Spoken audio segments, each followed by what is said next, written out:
Hello everyone and welcome back to a new video.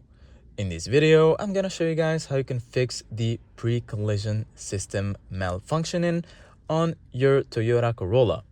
So if you guys want to learn how to do it, just follow the steps that I'm gonna show you. Basically guys, this message appears when your car detects an issue with the pre-collision system, which helps prevent accidents by warning or braking automatically.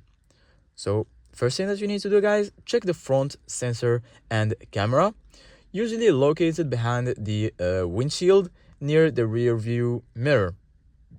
Make sure it's clean and free from dirt or snow or ice or even stickers that could block its view. Next, once all clean, next you need to check for any obstructions around the front bumper or your grille, as these can interfere with the system.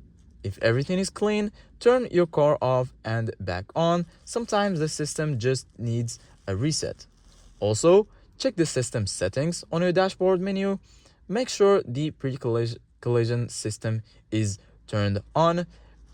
Usually by default it's turned on, so if the warning persists, it may indicate a sensor fault or calibration issue which requires inspection at a Toyota service center. This was it guys for today's video. Thank you guys for watching and see you guys in the next video.